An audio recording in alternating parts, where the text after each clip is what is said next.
Hello guys, you are most welcome back to my YouTube channel. और आज मैं आपके लिए लेकर आई हूँ पास्ट परफेक्ट कॉन्टिन्यूस टेंस से रिलेटेड वीडियो। और इस वीडियो में हम बात करेंगे इंट्रोगेटिव सेंटेंसेस को इंग्लिश में कैसे कन्वर्ट करें और इसके रूल्स और स्ट्रक्चर्स क्या हैं। इससे पहले भी मैंने सेंटेंसेस से रिलेटेड वीडियोस बनाई हैं। अगर आपने अभी तक वो नहीं देखी हैं तो एक बार आप उन्हें भी देखिएगा। और हमारे इस चैनल पर आपको भाषण से रिलेटेड वीडियोस भी मिलेंगी। यदि आपको किसी भी विषय पर भाषण देना है तो आप प्लीज़ उन वीडियोस को ज़रूर वॉच कीजिएगा। तो बढ़ते हैं हम अपने इंट्रोगेटिव सेंटेंसेस की तरफ। पहले हम बात करते हैं फर्स्ट टाइप के इंट्रोगेटिव सेंटेंसेस की, यानी कि जिनमें क्या वर्ड जो है वाक्य के आरंभ में ही आता है। तो यदि क्या वर्ड वाक्य के आरंभ में आए तो इसका अनुवाद आप वर्ड से नहीं करेंगे। इसके लिए हम सब्जेक्ट से पहले हेल्पिंग वर्ब का यूज़ करते हैं। इस टेंस में हमारी हेल्पिंग वर्ब है हैड बीन, लेकिन हमें केवल सब्जेक्ट से पहले हैड का यूज़ करना है और बीन का यूज़ हम सब्जेक्ट के बाद करेंगे। फॉर एग्जाम्पल, क्या तुम सुबह से हॉकी खेल रहे थे, हमारा ये सेंटेंस है। तो इसमें जो क्या वर्ड आया है उसके लिए हम क्या करेंगे, हेल्पिंग वर्ब का यूज़ करेंगे। तो हेल्पिंग वर्ब में हम केवल हैड का यूज़ करेंगे। तो हैड, फिर हमारा सब्जेक्ट क्या है, तुम, उसके लिए हम लिखेंगे क्या, यू, और फिर हम बीन का यूज़ करेंगे। तो हैड यू बीन, खेलने की क्या होती है, प्ले, लेकिन प्ले में हम जो है ING जोड़ेंगे, ठीक है ना, यानी कि प्रेजेंट पार्टिसिपल फॉर्म का यूज़ करेंगे। तो प्लेइंग हो जाएगा। फिर क्या है, ऑब्जेक्ट हमारा हॉकी, तो हॉकी कर देंगे। उसके बाद क्या है, उसके बाद आएगा हमारा सुबह से, तो यानी कि सिंस का यूज होगा। और सिंस के यूज़ के बाद हमारा टाइम आएगा। टाइम क्या है, मॉर्निंग। तो हमारा सेंटेंस हो जाएगा had you been playing hockey since morning. Next है, क्या वह 2 घंटे से फिल्म देख रहा था। तो शुरू में हम किसका यूज़ करेंगे, हैड का। हैड के बाद हमारा सब्जेक्ट क्या है, वह, क्योंकि ये जो है मैस्कुलिन जेंडर में है तो इसलिए हम इसके लिए लिखेंगे ही के बाद फिर हम बीन का यूज़ करेंगे और फिर हम अपने मेन वर्ब का यूज़ करेंगे। मेन वर्ब क्या है, देख रहा था। देखने की वोच होती है, लेकिन इसमें हम ING फॉर्म लगाएंगे, यानी कि प्रेजेंट पार्टिसिपल फॉर्म का यूज़ करेंगे। और फिर हम अपने ऑब्जेक्ट पर आएंगे। ऑब्जेक्ट क्या है हमारा, फिल्म, तो अ फिल्म आएगा। फिर क्या है, 2 घंटे से, तो से के लिए हम क्या लिखेंगे, फॉर। यहाँ पर हम सिंस का यूज़ नहीं करेंगे क्योंकि ये पीरियड ऑफ टाइम है, यानी कि इसमें ये नहीं दिया गया है कि वो कौन से 2 घंटे से फिल्म देख रहा है, केवल ये दिया गया है कि 2 घंटे से, तो इसलिए हम इसमें फॉर का यूज़ करेंगे। तो हमारा सेंटेंस हो जाएगा had he been watching a film for 2 hours. लेकिन यदि हमारा ये सेंटेंस निगेटिव भी हो तब हम नोट कहाँ पर लगाएंगे, तो देखिएगा ज़रा, इसी सेंटेंस को ले लेते हैं। जैसे, क्या वह 2 घंटे से फिल्म नहीं देख रहा था, ठीक है ना। तो इसमें हम शुरू में अपनी हैड, हेल्पिंग वर्ब भी लगाएंगे, हैड। तो हैड लिख लिया, उसके बाद हम लिखेंगे अपना सब्जेक्ट। सब्जेक्ट क्या है हमारा, ही, लेकिन ही के तुरंत बाद हमें नोट लगाना है और बीन से ठीक पहले।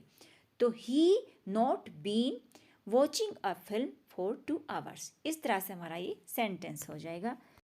अब देखते हैं हम अपने सेकंड टाइप, यानी कि जिनमें वाक्य के बीच में प्रश्नसूचक शब्द आते हैं, जैसे कब, कहाँ, क्यों, कैसे, इस टाइप के वर्ड्स आते हैं।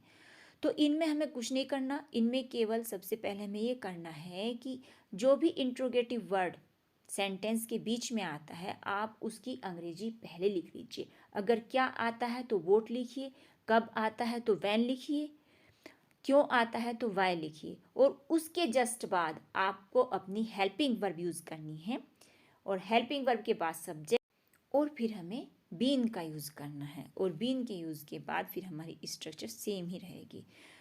मान लीजिए हमारा सेंटेंस है, तुम सुबह से क्या कर रहे थे। तो इसमें बीच में यूज़ हुआ है क्या, तो इसके लिए हम लिखेंगे वोट। वोट के बाद फिर हम अपनी हेल्पिंग वर्ब लिखेंगे। तो वोट हैड, हेल्पिंग वर्ब इसमें हमारी हैड है। फिर हम अपना सब्जेक्ट लिखेंगे। सब्जेक्ट क्या है इसमें, तुम, तो तुम के लिए क्या लिखेंगे, यू। तो वोट हैड यू, ठीक है। और उसके बाद हम बीन का यूज़ करेंगे। तो वोट हैड यू बीन। फिर करना, करने की क्या है, डू। तो डू का जो हम ING फॉर्म लगाएंगे तो डूइंग हो जाएगा, यानी कि प्रेजेंट पार्टिसिपल फॉर्म में इसको यूज़ करेंगे। फिर क्या है, सुबह से, तो सिंस मॉर्निंग। हमारा सेंटेंस इस तरह से हो जाएगा कि what had you been doing since morning. तुम 2 घंटे से उसे गाली क्यों दे रहे थे। तो इसमें जो इंट्रोगेटिव वर्ड है वो है क्यों। तो सबसे पहले हमने क्यों की लिख ली वाई। वाई के बाद हम अपना हेल्पिंग वर्ब लिखेंगे हैड। हैड के लिखने के बाद फिर हमारा सब्जेक्ट क्या है तुम के लिए हम फिर यू लिखेंगे और यू के बाद फिर हम अपना बीन लिखेंगे और बीन के बाद फिर हमारी आएगी मेन वर्ब। मेन वर्ब क्या है इसमें गाली देना। तो गाली देने को इंग्लिश में क्या बोलते हैं एब्यूज, लेकिन हम इसमें प्रेजेंट पार्टिसिपल फॉर्म का यूज़ करेंगे तब हम इसमें आईएनजी लगाएंगे यानी कि एब्यूजिंग। और किसको, फिर हमारा ऑब्जेक्ट है तो ऑब्जेक्ट आएगा हिम यानी कि उसे, और फिर हमारा आ जाएगा टाइम फॉर 2 आवर्स। तो हमारा सेंटेंस इस तरह से हो जाएगा कि why had you been abusing him for 2 hours. यदि ये सेंटेंस निगेटिव भी हो फिर हम नोट कहाँ लगाएंगे तो देख लीजिएगा ज़रा। जैसे तुम 2 घंटे से उसे गाली क्यों नहीं दे रहे थे। तो इसमें सबसे पहले हम क्या लिखेंगे, वही स्ट्रक्चर रहेगी हमारी वाई के बाद हेड का यूज़ करेंगे, फिर हम यू का यूज़ करेंगे और यू हमारा सब्जेक्ट है। तो सब्जेक्ट के जस्ट बाद हमें नोट का यूज़ करना है और बीन से ठीक पहले। याद रखिएगा कि सब्जेक्ट के बाद और बीन से ठीक पहले में नोट का यूज़ करना है। बाकी स्ट्रक्चर हमारी सेम रहेगी। जैसे एब्यूजिंग हिम फॉर 2 आवर्स, तो why had you not been abusing him for 2 hours. इस तरह से हमारा ये सेंटेंस हो जाएगा। आइए अब इसकी स्ट्रक्चर जान लेते हैं। यदि इंट्रोगेटिव वर्ड वाक्य के बीच में आए तब हमें सबसे पहले उस शब्द की अंग्रेजी लिखकर फिर बाद में हैड का यूज़ करना है, ठीक है ना। हैड जो कि हमारी हेल्पिंग वर्ब है। लेकिन यदि वाक्य में शुरू में क्या शब्द आए तब हमें केवल हैड वर्ब का ही यूज़ करना है और उसके बाद हमें सब्जेक्ट लिखना है। सब्जेक्ट के जस्ट बाद हमें बीन का यूज़ करना है। लेकिन हम यदि हमारा वाक्य निगेटिव भी है तब हमें नोट बीन का यूज़ करना है और उसके बाद हम करेंगे मेन वर्ब विद आईएनजी, यानी कि जो वर्ब होगी हमारी मेन वर्ब होगी उसको हम प्रेजेंट पार्टिसिपल फॉर्म में लिखेंगे। उसके बाद ऑब्जेक्ट और ऑब्जेक्ट के बाद हम अदर वर्ड्स, यदि वाक्य में है तो आएंगे और नहीं है तो नहीं आएंगे। और फिर हमें किसका यूज़ करना है, सिंस या फॉर का यूज़ करना है। और फिर हमारा आएगा टाइम और टाइम के बाद आएगा हमारा क्वेश्चन मार्क। तो ये हमारी स्ट्रक्चर हो गई दोनों टाइप के इंट्रोगेटिव सेंटेंसेस और इंट्रोगेटिव व निगेटिव सेंटेंसेस के लिए। अगर आपको मेरी ये वीडियो पसंद आई हो तो please like share and subscribe. Thanks.